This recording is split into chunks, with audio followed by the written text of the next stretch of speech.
Story 1. I think my Tinder date wants to eat me. What the fuck? Good question. Difficult to answer. Last night, I met a girl from Tinder at my local pub, Alexandra. We laughed, flirted, and drank copious amounts of whatever the heck our bartender, a pal named Chris, plunked on the filthy bar counter. She was endearing and affable, just as she had been on the app. Given that Tinder is notorious for attracting some of mankind's most deplorable people, Alex seemed too good to be true. That's why I lowered my guard, made irrational decisions. Of course, the several pints of cider might have also played some part. We staggered through the city, and I picked up on Alex's hints. I took her to my flat, which I share with Chris, and I hurled the classic 3-date rule into the rubbish. I slept with Alex. It was a glorious night, only unusual by virtue of its excellence, but I suppose I might have been too intoxicated to pay close attention. After Alex and I finished fooling around, I think we dozed off at an early hour of the evening. I woke around 10 in the evening, or thereabouts, in a mostly sober state. The sound of rustling bedsheets must have stirred me from my sleep, and I turned to face the girl. My Tinder date had thrown the duvet off her body, and she was lying, stiff as a plank, alongside me. Her arms clung to her sides, and her unblinking gaze was drilling into the ceiling above us. I felt a sort of instinctive fear that was alien to me. This was not sleep paralysis, not a bad dream. Something was terribly wrong with the girl. Alex hissed. Then, with rapid reflexes, she twisted her head to face me with eerie, unfeeling eyes, and I realized that her previously human pupils had transformed into long, vertical slits. Unable to bear Alex's unearthly gaze, I squeezed my eyelids shut, frozen by fear. However, I could still feel her reptilian stare. After a few minutes of silence and stillness, the thing got out of bed and wandered to the bathroom. I immediately opened my eyes and seized the opportunity to search for answers. I picked up my phone from the bedside table. You can imagine the results I received from Google searches about reptile human and reptile planking in bed. There are so many urban legends about snakes sizing up their owners before consuming them.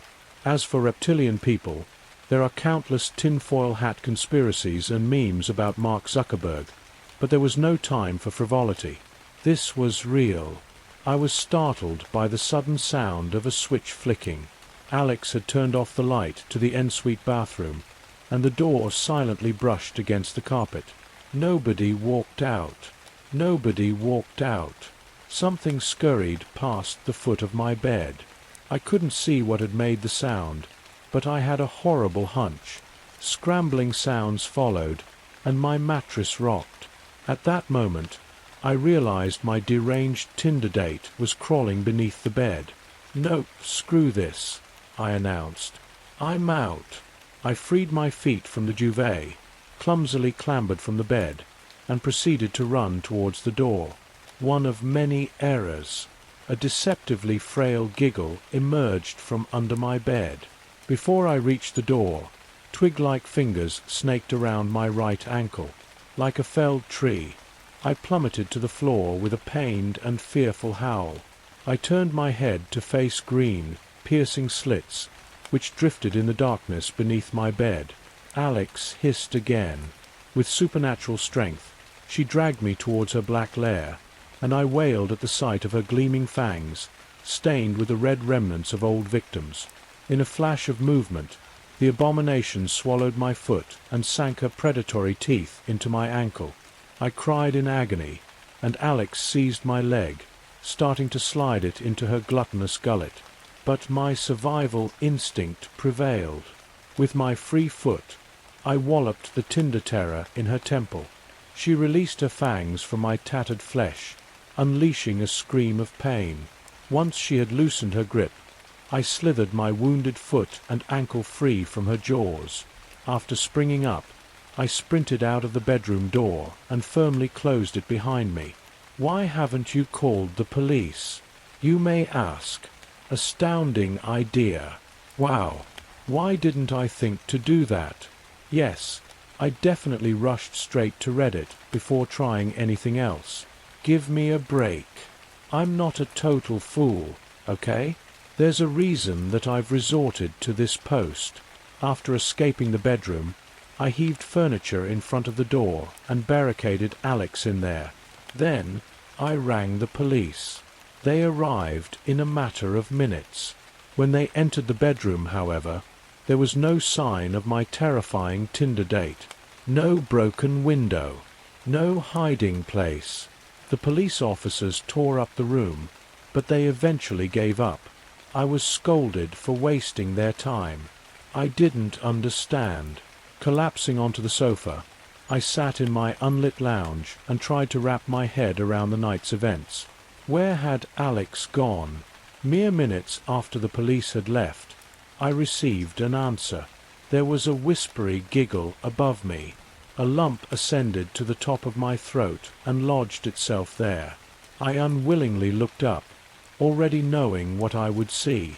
Alex was planking on the ceiling, much as she had positioned herself in the bed, glued like some sickening spider, with none of my favorite hero's charm. I screamed, tumbling off the sofa and crawling backwards across the floor. It was clear that Alex was no animal. She was an unimaginable horror. I barreled out of the building and jumped into my car. That was 20 minutes ago. I'm currently in McDonald's. Public places seem safe. That being said, I quiver in fright at every person who so much as glances in my direction, or, worse, giggles. Wait, Chris. Story 2. I will never use dating apps again. Everyone feels lonely sometimes. For me, last night struck a little harder than usual. I'm not sure why it did, but it led to me downloading Tinder. When irrational thoughts get to you, you start to think of irrational solutions to your problem. I figured I would get on Tinder and swipe the night away, as it seemed like the easiest fix for my problem. I have always believed that dating apps aren't made to pair you with a potential lover, but rather to make you feel insecure, so you spend more time on the app. Because of this, I was surprised to find a girl called Jessica had liked me back within 10 minutes of me using the app. I felt like she was fake at first, but I'd rather find out than contemplate about the possibility, so I texted her. She responded within a few minutes, and we started talking. What felt like minutes of talking had turned into hours.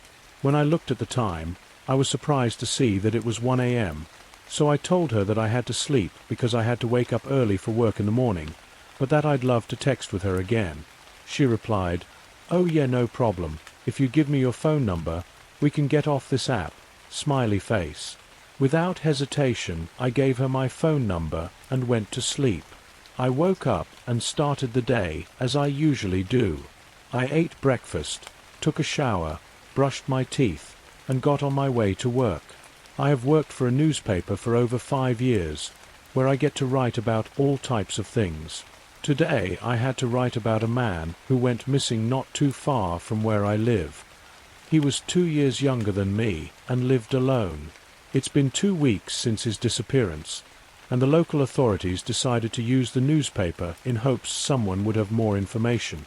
As I was finishing up the story about the missing person, I got a text message from the girl. She asked me how work was and if I had anything to do that evening. I caught myself smiling at the text message and ridiculed myself for already being head over heels for this girl, despite not having met her in person. I always tend to get attached to people too quickly, which is usually why my relationships don't go as I would like them to. Because of this, I cursed my mind for feeling this way. I waited a few minutes before answering her text, because I felt like it would make me seem more mysterious and busier than I actually am. I'm not sure why, but I figured it would be better than replying within 5 seconds. Yeah, I'm free. Getting off from work soon. What do you have in mind? I sent the message and went back to finish the news article. Once I had finished it, I sent it to my boss for confirmation and left work for the day. When I looked at my phone, she replied to my message. How about you come over to my place in an hour? We can chat and have some fun. Without hesitation, I quickly opened the chat and replied, completely disregarding my previous strategy. That sounds great. I'll be on my way soon. A few minutes after that, she sent me her address, which was not far from where I lived. It's about a 15-minute walk. As I made my way to her house, I was imagining all the possible situations that might occur, any conversations we might have, and what the best responses would be. I arrived at her house 10 minutes earlier than she said, but being early is usually considered a good thing. I knocked on the door of her house and waited for a little bit, but got no response. I grabbed my phone and told her I was at her house. While waiting for a response, I decided to look around the house, to see if maybe I could see her through one of the windows. I made my way to the back of her house and quickly found myself standing in the garden. Standing in the garden, I immediately noticed something odd. It seemed like she had done some digging a few days ago. I figured she had tiles in her garden, which she decided to remove. Before I had the chance to think about it any longer, I heard her voice yell at me from a window above me. "Oh hey, you're already here. Let me open the door." I waved at her awkwardly and was startled by her sudden appearance. I quickly regained my composure and made my way back to the front door, where I was met with a beautiful smile and a gesture for me to come in. "You want something to drink?" she asked. Some water would be great. Thanks," I replied awkwardly. I forgot how shy I can get around people when it's not over text. It's a whole different experience for me. I could tell she picked up on it, and she was amazing when it came to talking to people, because she managed to make me feel at ease quickly. She handed me my drink, and we started talking like we had the night before, the only difference being that this was face to face. After talking for a bit, I asked her if I could use the bathroom. "There's one right down the hall," she said, pointing to the general direction. I stood up and made my way to where she was pointing. The bathroom seemed to have been recently cleaned, and the smell of bleach was more than noticeable. But other than bleach, I could also smell something else. Something rotten. I made my way back to the living room and said, "Hey, I think some animal might have died near your bathroom." As I turned the corner and looked at where I last saw her, I was met with nothing. I also did not get a response, so I called out her name. "Jessica." There was a brief pause, but then she replied, "I'm in the kitchen making snacks." Something about the way she said it made me feel uneasy. I can't explain why, but perhaps it's because of all the stories I've heard online about this type of thing. I slowly made my way to the kitchen, peeking my head around the corner, and what I saw left me stunned. She had smeared blood under her eyes and was holding a kitchen knife in her right hand. Though I felt unable to process the situation I found myself in, my flight or fight instinct kicked in, and I ran to the front door to open it, only to find it locked.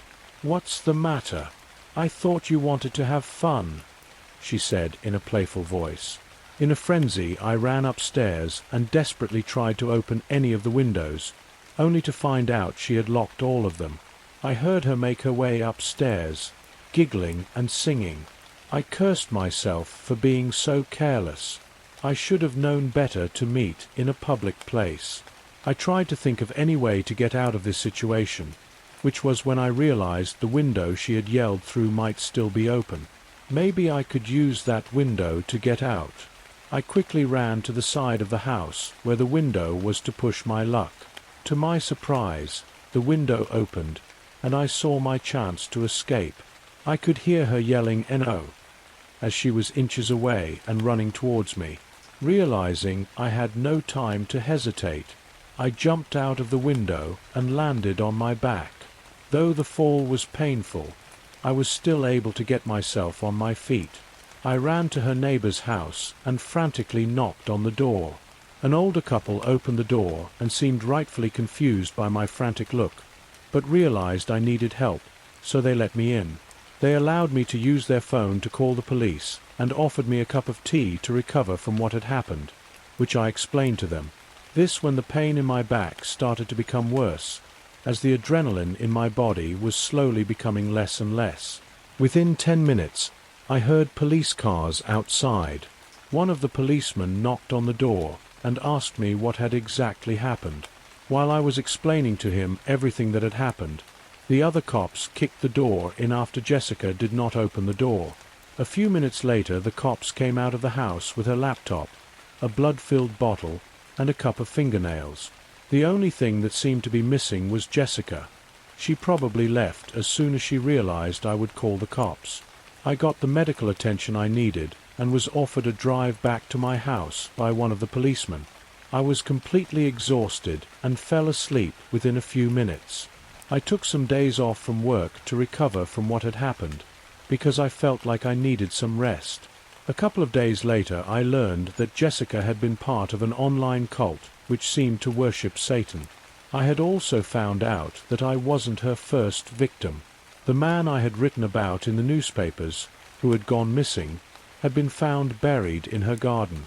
After some DNA tests, they confirmed that the blood and fingernails they found were his. I have deleted Tinder since then and decided to never download it again. There's still no information about where Jessica is, but I'm glad I never gave her my address.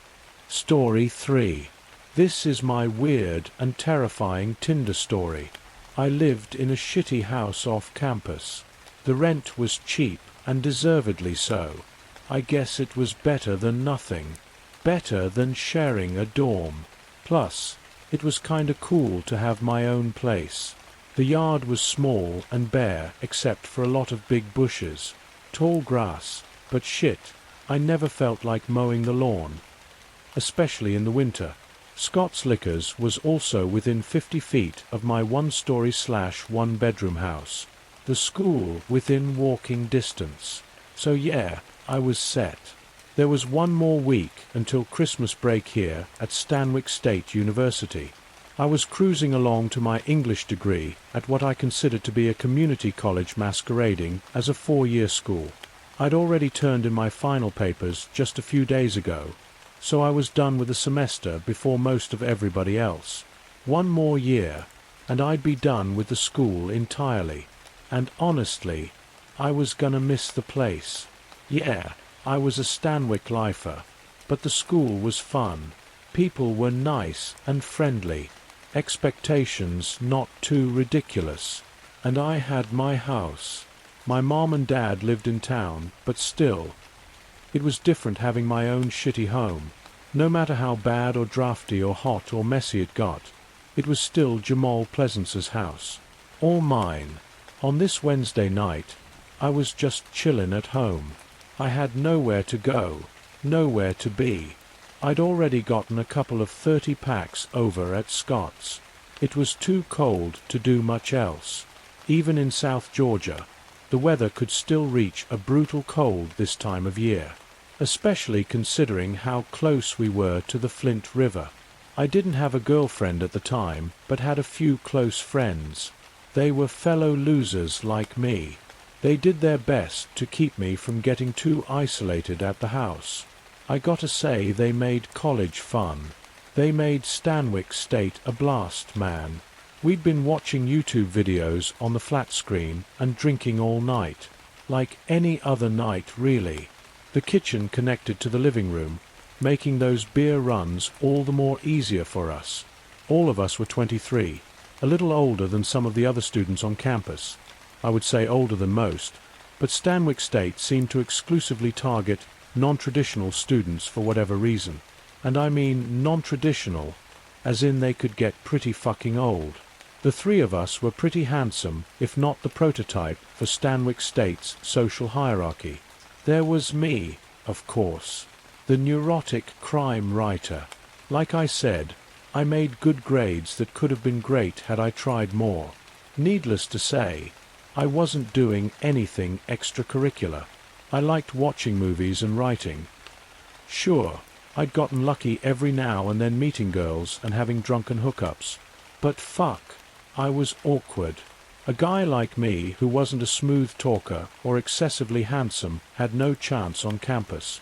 At least, not at Stanwix State. So my solace came with my writing. And yeah, hanging out with my two friends. There was Richard. He currently sat in the recliner, stoned and drunk. He was a little better with the girls than I was. I thought the fact he looked like Chris Brown helped. Then again, some girls avoided him like the plague because of it. I guess it was a blessing and a curse, but still much more traditionally sexy than a childish Gambino lookalike such as I. Richard was a failed rapper turned poet. The boy had serious ambitions. I gotta say he had some cool ideas too. When he was fucking motivated. I think his crazy ass spent more time playing video games in my living room than writing lines.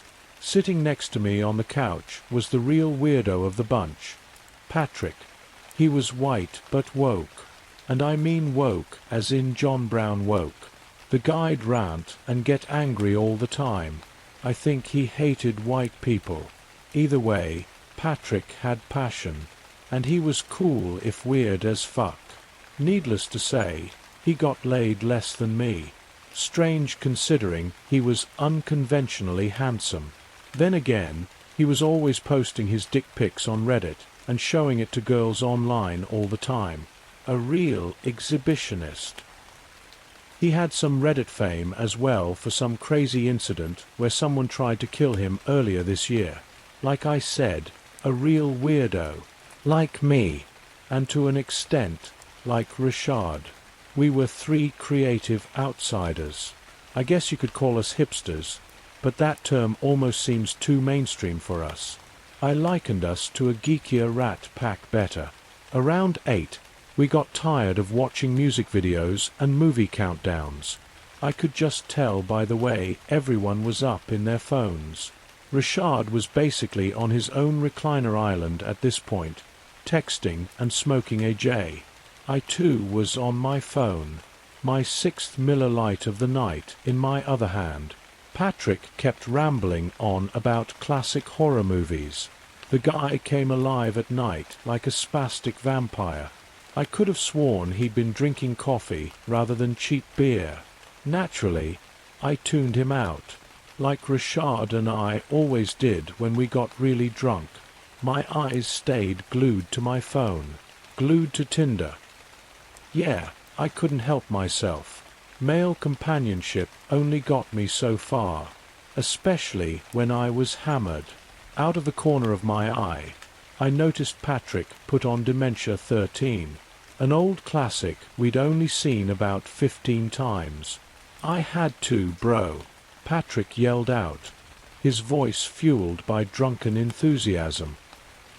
He became an overexcited Tarantino when you mixed horror with the booze. But I wasn't listening to him, or watching the opening credits for that matter. I had my eyes on a girl. After swiping on endless women, I finally had a match. Not just a match, but a local 21-year-old, who went to Stanwix State. Fucking jackpot. Hello, Shannon, I thought. Her profile pic alone captivated me. She had big eyes and a big smile.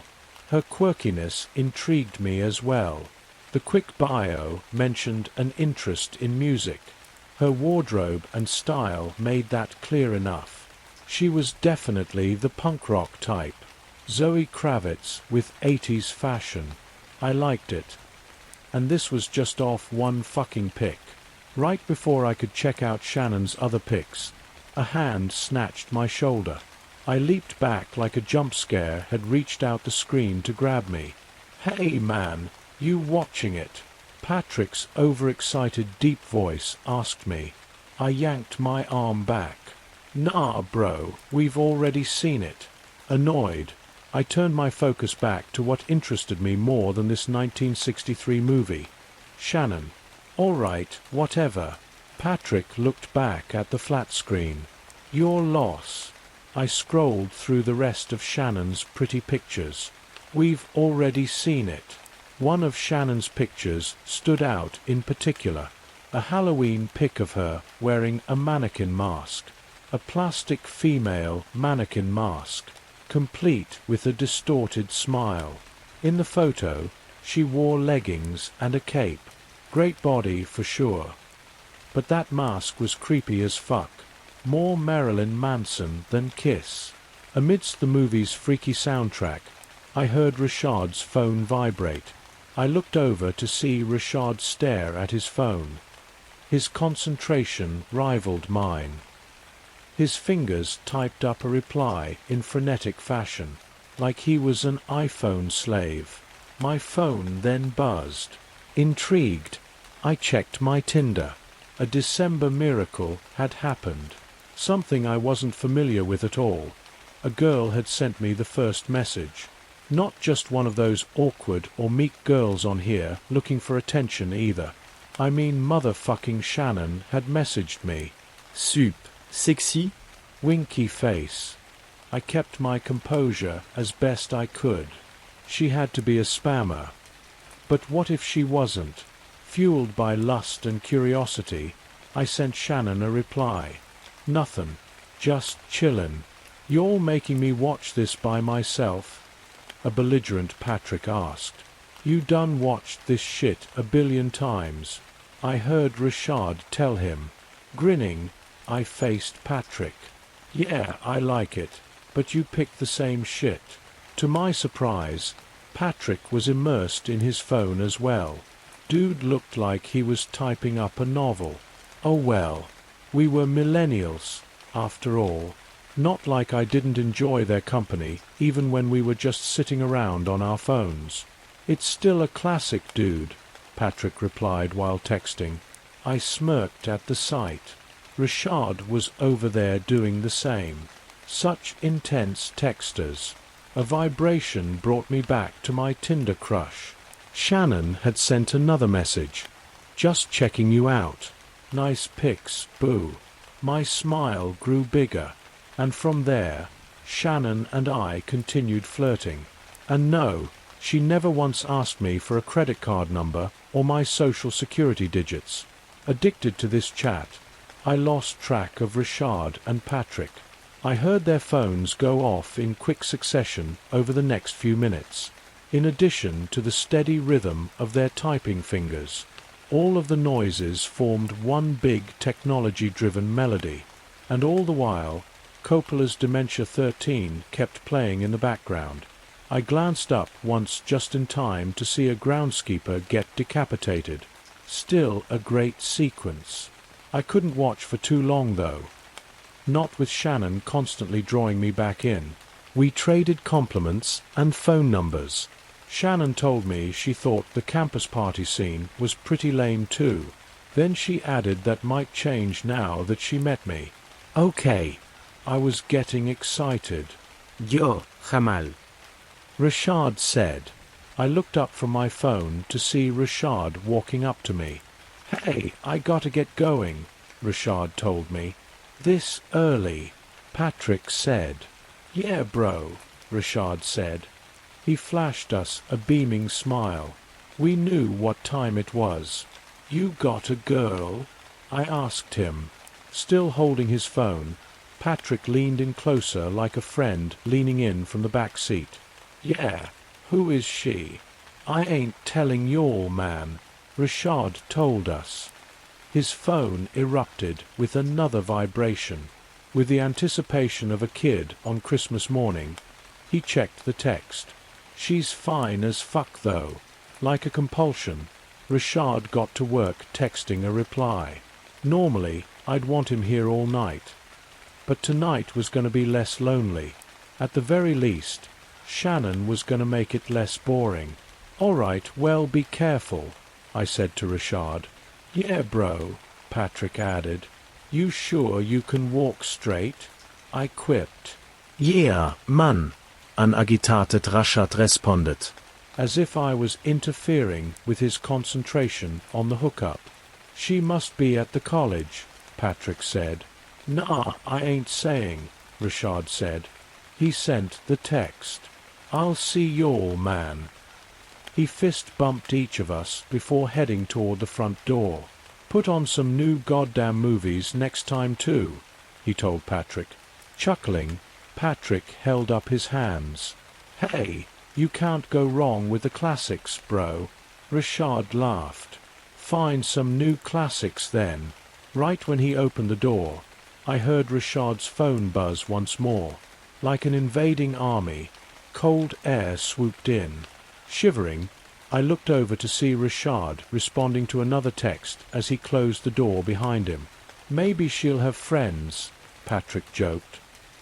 He turned his attention back to his own phone. I'd never seen him this disinterested in watching one of his fave flicks before, even on his sex-crazed nights. Yet there he was, texting away to somebody, apparently.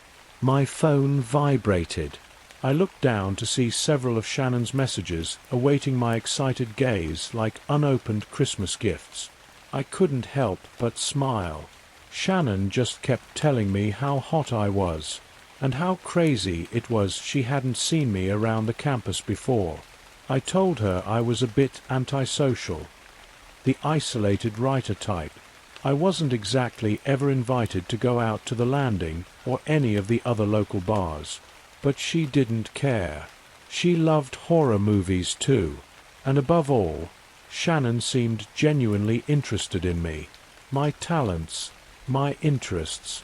Ditto, I would tell her. I mean shit, she did soundtracks for student films. How sick is that? Of course, we still sexed. And yeah. Her body was sweet. As Dementia 13 reached its wild finale, I noticed Patrick wasn't saying shit. Hell, I'm not even sure he ever looked up from his phone. He just slouched back on the couch, his green eyes not glued to the flat screen but to his phone's screen. I heard the steady vibrations erupt off his iPhone, and his fingers continued typing. Maybe it was just one of his sexting rampages, or maybe he found a chick too. Was the Rat Pack all gonna get lucky tonight? For once, I kinda wanted to hear Patrick's voice, just to know he was still alive. Hey, who you talking to?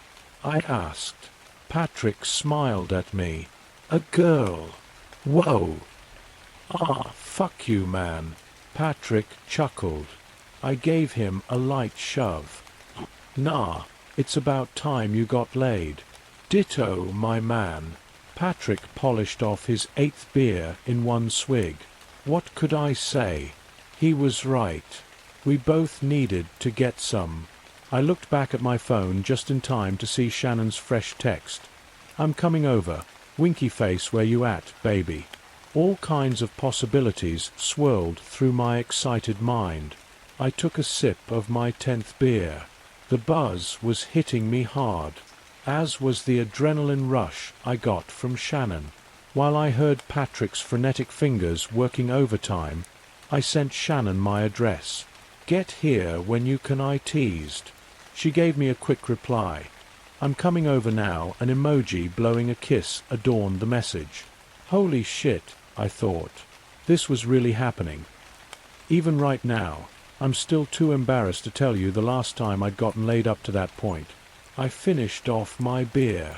Prepping myself like a football player on Sunday morning, I let out a drunken war cry.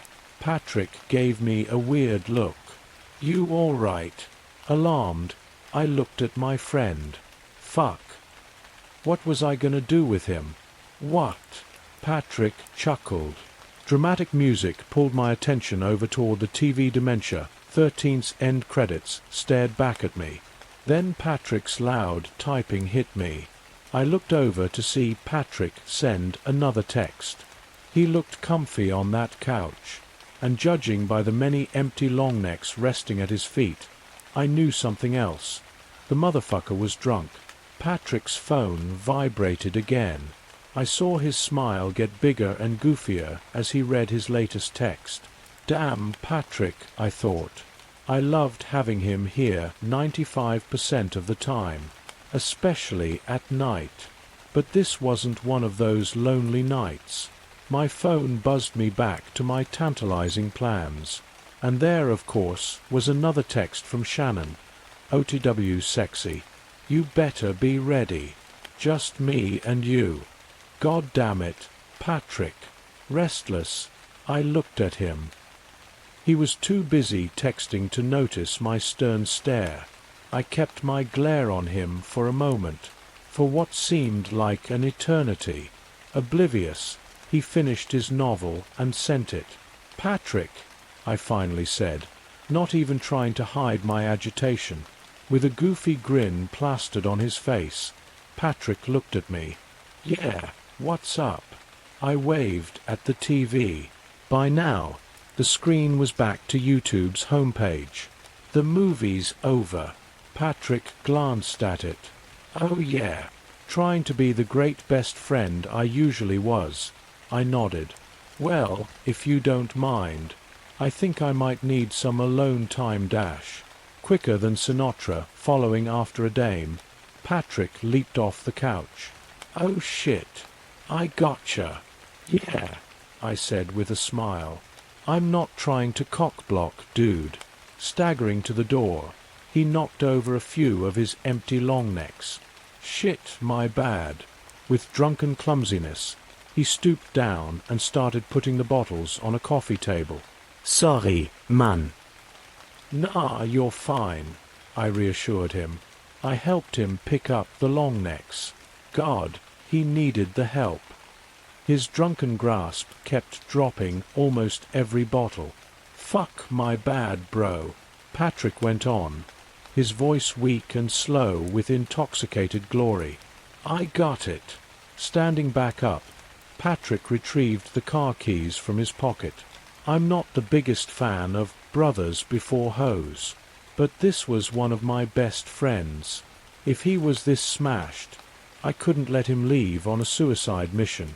Brothers before whatever the hell Shannon was, I figured. I stood and grabbed Patrick's shoulder.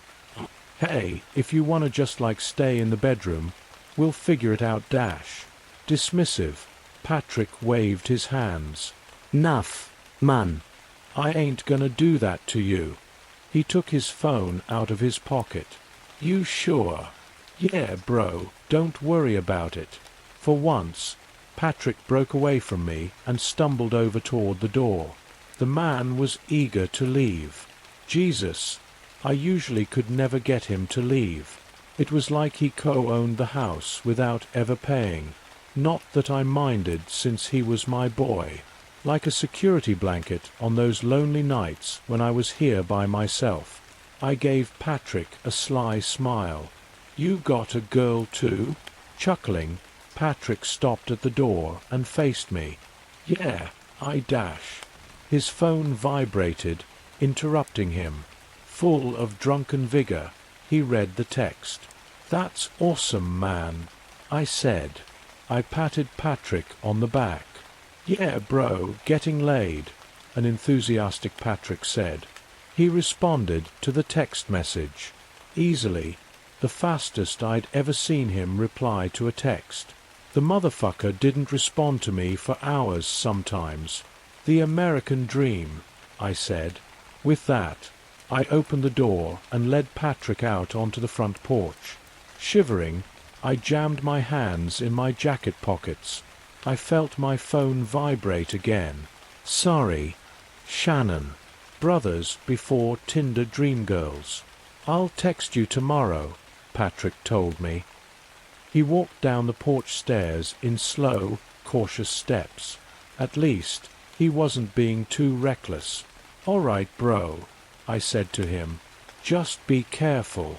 Stopping a few feet away from me, the confident Patrick faced me, his omnipresent shit-eating grin well on display. Yeah, man. Call me if you need anything. If you need help, whatever dash. I gotcha, dude. All right. Pulling my jacket in tighter, I gazed around the yard. Yeah, it was a small property. But it was dark. Then again, there wasn't many streetlights out here, and Scott's Liquors had closed up an hour ago. A couple of my neighbors had their Christmas lights and decorations on. Just a few smiling snowmen and a jolly Saint Nick. But that was about it. Combined with the desolation, the heavy wind made me feel like I was in a graveyard. Only I wasn't. I was home.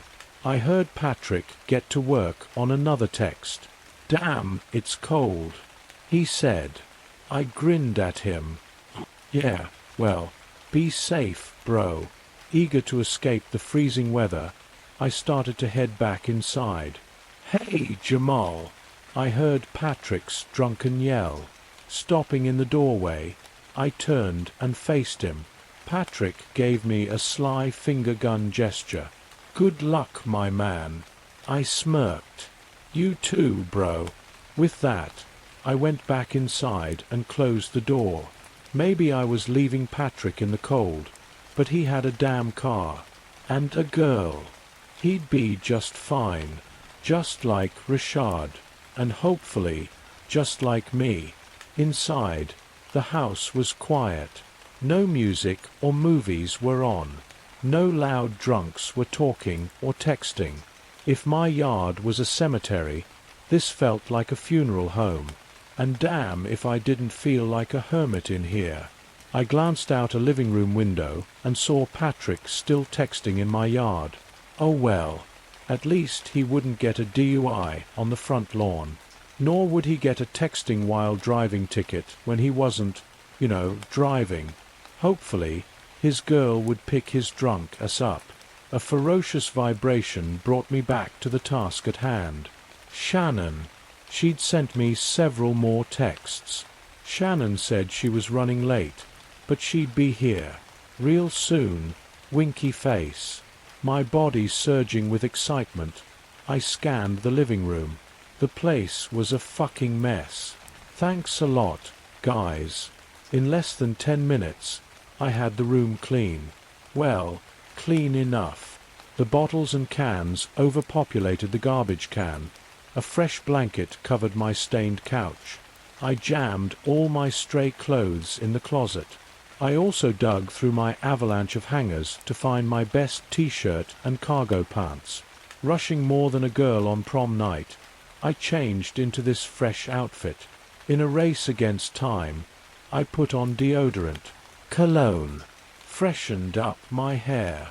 I brushed my teeth for good measure. I looked nice. Yeah, I was awkward as shit and an alienated writer, but I could be hot when I tried.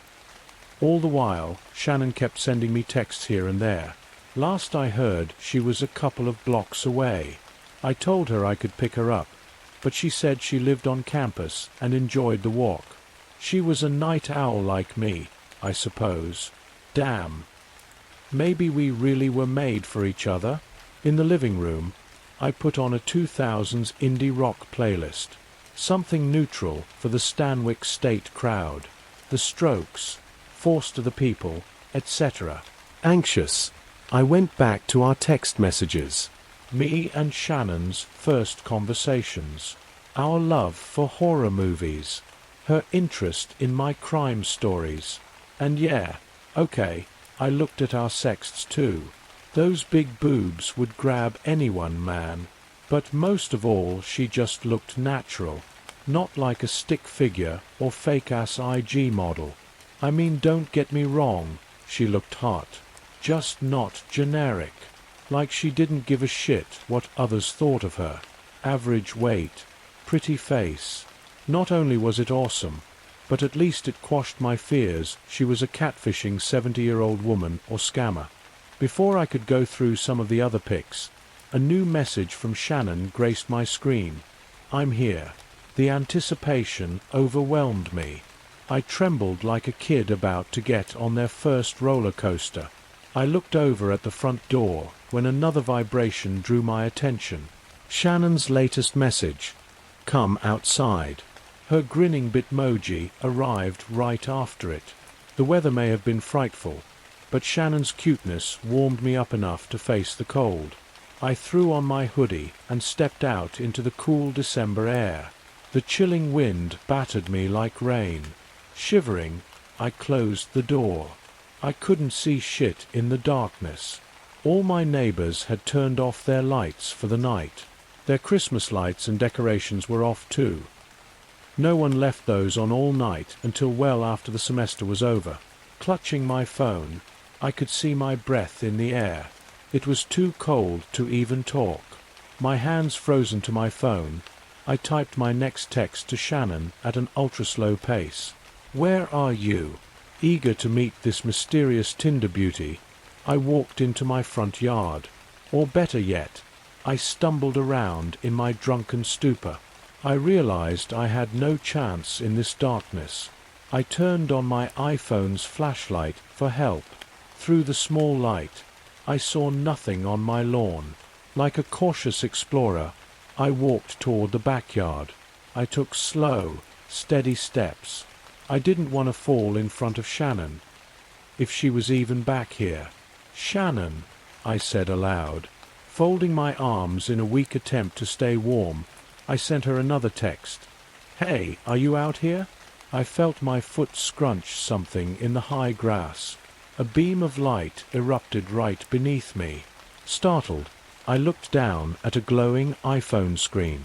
Only something was covering most of the screen, like water or dirt. What the fuck?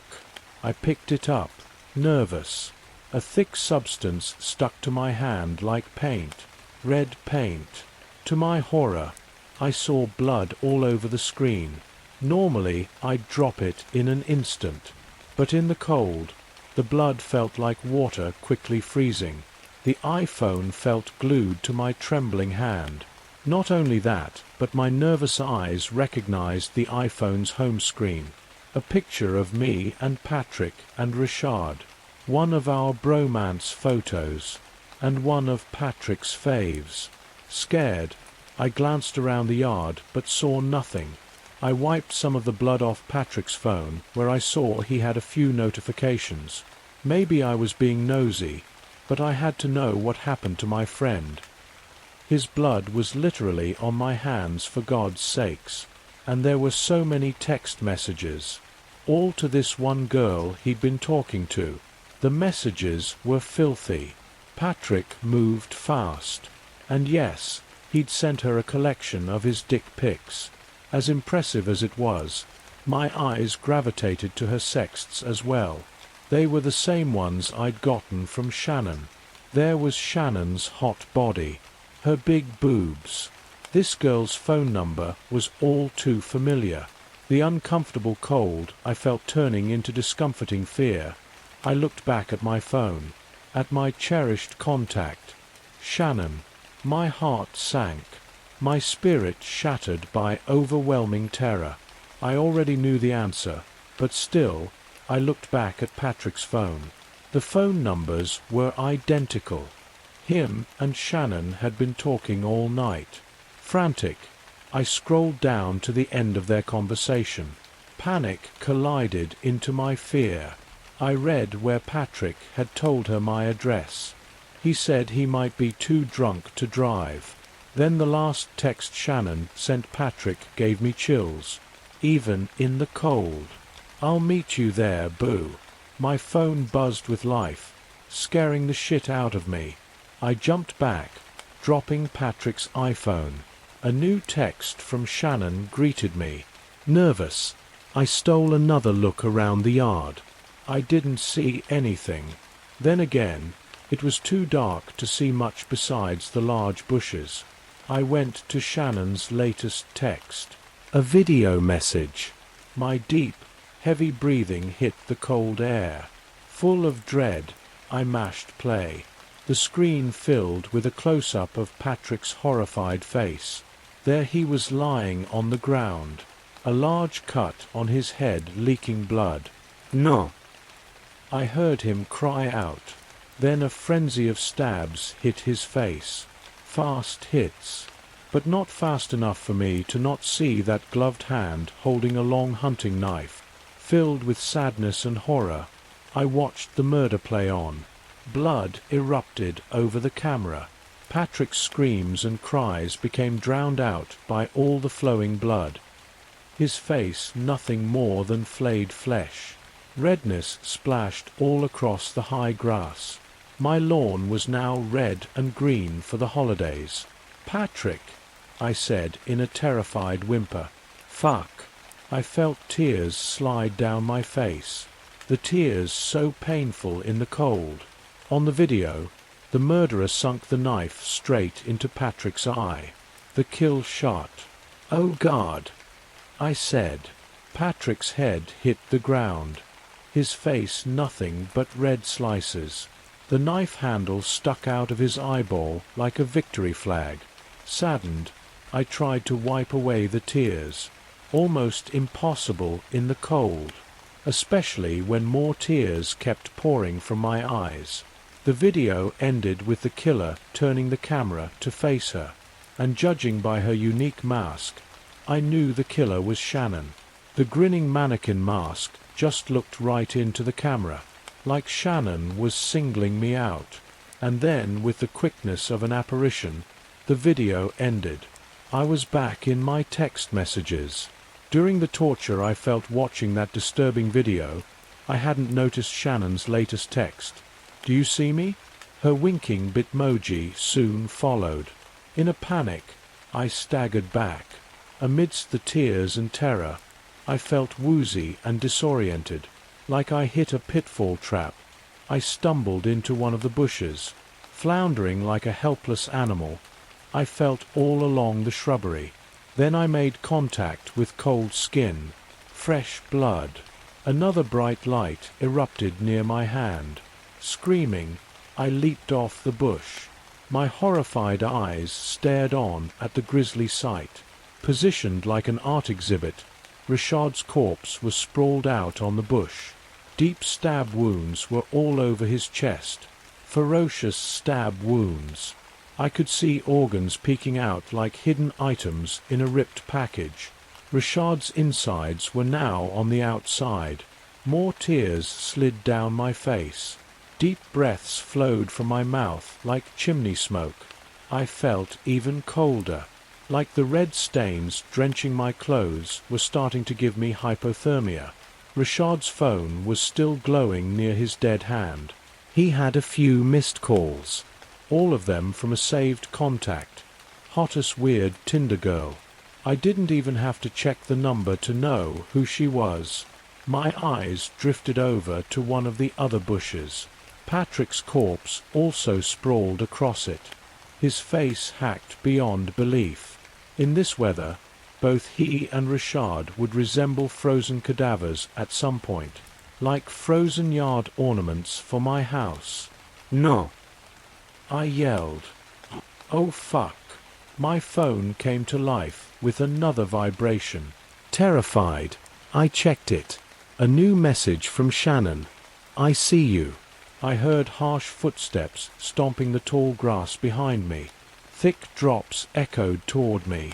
Frightened, I whirled around. Hurtling out of the darkness like a javelin, the long knife jabbed straight into my abdomen. Cringing in pain, I cried out. I saw the gloved hand let go of the weapon. I clutched the knife's handle and felt all the blood ooze through my fingertips. Like cold spring water, it iced me to the bone. My heavy breathing intensifying, I fell down to one knee. I looked up in horror, and there stood Shannon. She wore her Halloween outfit. The leggings, the cape, the mannequin mask's unforgiving smile. More blood trickled through my drenched hand. The cold wind and sharp pain paralyzed me to that very spot.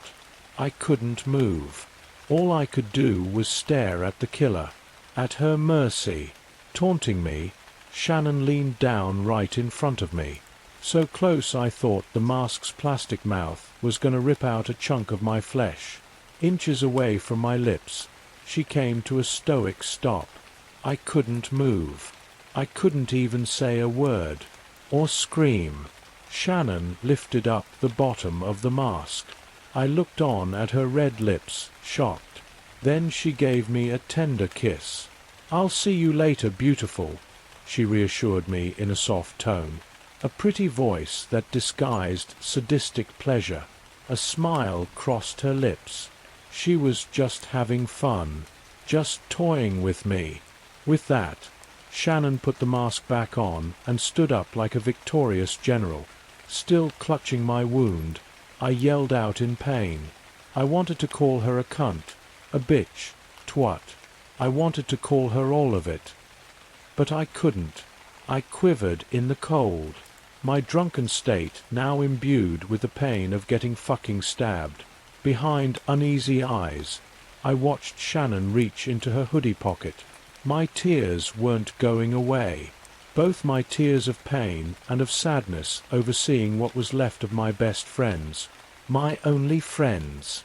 With the indifference of a socialite tossing $1 to a bum, Shannon threw her phone right in front of me. The off-brand piece of shit splashed through the blood-stained weeds. Like a spotlight, its glowing screen further illuminated my nasty wound. Shielding my eyes from the bright screen, I turned away and let out a tormented yell. But when I looked back, Shannon was gone. Like a ghost, she'd vanished into the cold December night. In a pathetic search, I shined my iPhone all around the yard. I wouldn't ever find shit. Not at this point. Shannon was long gone, and in her final taunt, she'd left me her fucking burner phone. Right now, I couldn't even crawl to warmth, and when I tried, I just fell over like a helpless toddler, lying in the blood-soaked grass. My frigid fingers moved at a literal glacier pace. But after an eternity, I finally managed to type in 911. I called the police. Moments later, I was taken to the hospital. Thank God for living in a small town. If the ambulances hadn't come sooner, I might have died out there with my boys. Then again, maybe I should have. Maybe I didn't deserve to be the lucky one. The police recovered the burner phone Shannon left on my lawn.